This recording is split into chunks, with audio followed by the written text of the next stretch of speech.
relationship between student and teacher plays a large role in the trajectory of a child's academic success and social development. But let's discuss about student-teacher relationship, specifically intimate relationship. Our society is averse to teacher-student love affairs. It is considered a forbidden act for teachers to fall for their students. As teachers, they stand in lack of parentage as regards their minor wards. It is therefore unthinkable for a teacher who under the law is a substitute parent to have amorous feelings towards his or her minor student. A student, on the other hand, is vulnerable and therefore protected by laws against abuses such as RA 7610.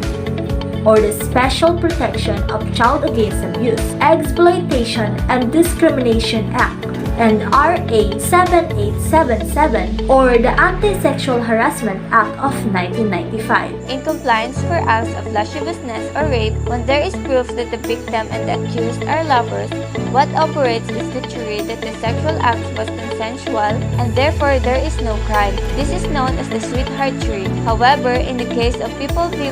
Law, the Supreme Court ruled that unlike rape and acts of lasciviousness, consent is immaterial in child abuse cases. The mere act of having sexual intercourse or committing lascivious conduct with a child who is subject to sexual abuse constitute the offense. A child should not be deemed to have validly consented to adult sexual activity and to render herself or himself in the act of ultimate physical intimacy under the law. In other words, a child is presumed by the law to be incapable of giving rational consent to any lascivious acts or sexual intercourse. Student as the child.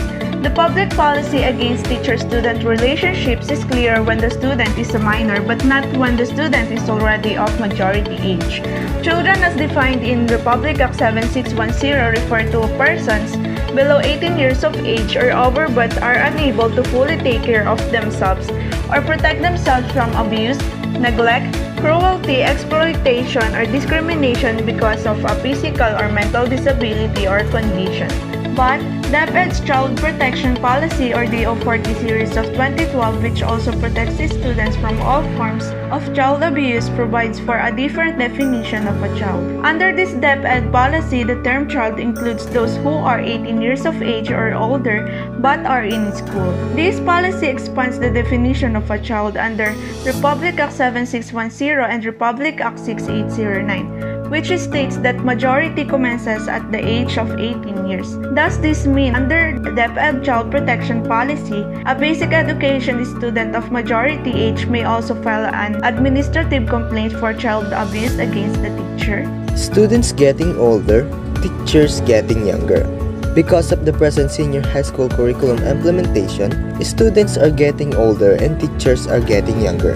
At grade 12, students are already expected to be 18 years of age, and because professional teachers now are as young as 20 years old, the generation gap between teachers and student has been rendered insignificant.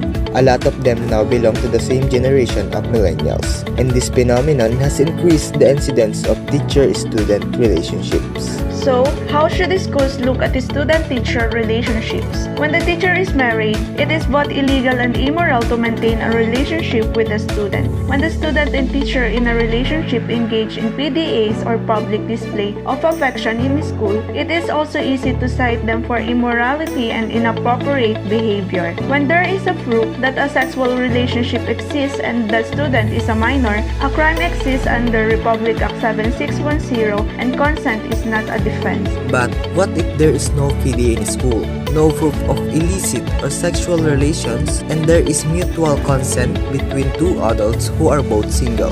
In the case of Evelyn Chua Kwa B. Clave, the female teacher who had a relationship with her 16-year-old student and eventually married the latter, the Supreme Court ruled that she was illegally dismissed on the ground of immorality. The Supreme Court said that to constitute immorality, the totality of circumstances of each particular case must be holistically considered and evaluated in the light of prevailing norms of conduct in the applicable law.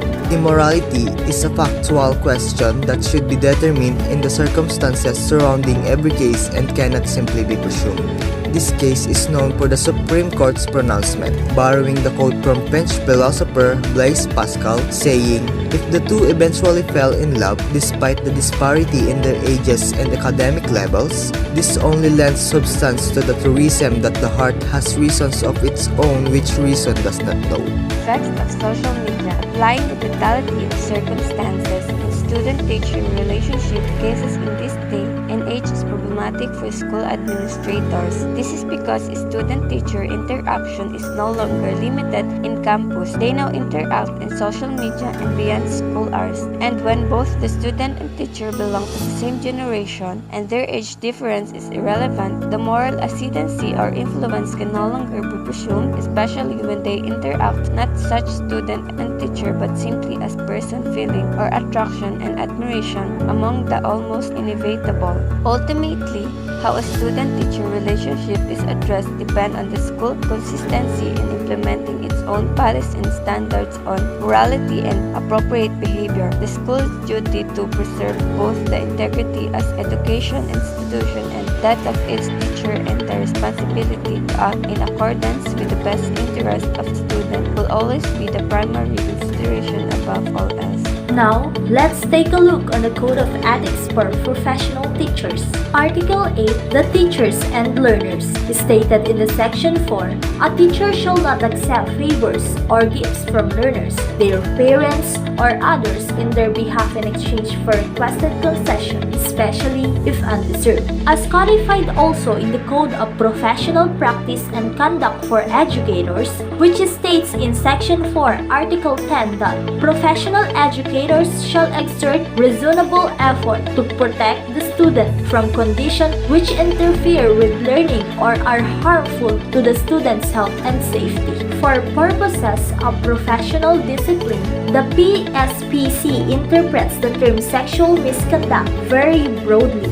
Thus, in addition to criminal offenses where the victim may or may not be a student, the PSPC considers sexual misconduct to include any act or conduct directed towards or with a child or a student of a romantic or sexual nature regardless of the age of the child or student, including any sexual, romantic, or erotic contact with a child or student, as well as any verbal or non-verbal, written, or electronic communication or physical activity designed to establish a romantic or sexual relationship, including but not limited to sexual or romantic invitations, dating or soliciting dates, engaging in sexualized dialogue, making suggestive comments, exposure, self-disclosure of a sexual or erotic nature, and exchange of gifts with no educational purpose. The conduct described is often referred to as grooming. It has been our experience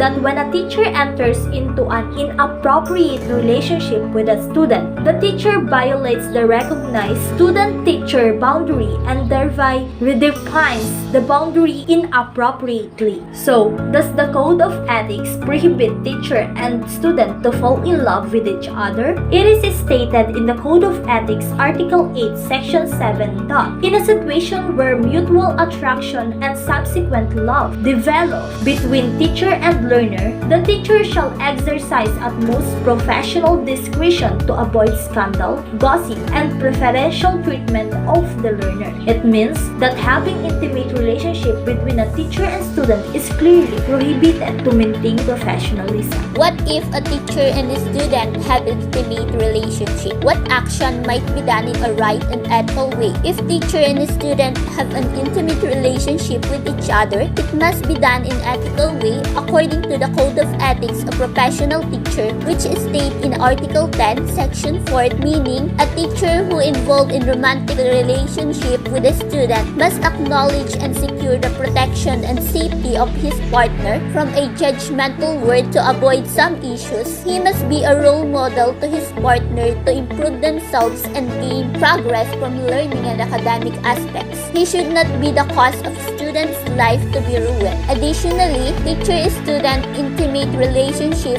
is appropriate if they follow the restriction of Code of Ethics as an agent of it. But we must always remember that every action has a consequence, either it is something bad or good. So these are consequences if any of the code of ethics for professional teacher were violated. According to Article Disciplinary Actions, Section 1 states that any violation of any provision of this code shall be sufficient ground for the imposition against the erring teacher of the disciplinary action, consisting of revocation of his certification of registration and license as a professional teacher, suspension from the practice of teaching profession, reprimand or cancellation of his temporary or special permit under causes specified in Section 23, Article 81 or RA number 7836 and under Rule 31, Article 8 of the Rules and Regulations implementing RA 7836. Also, according to the article effectivity, Section 1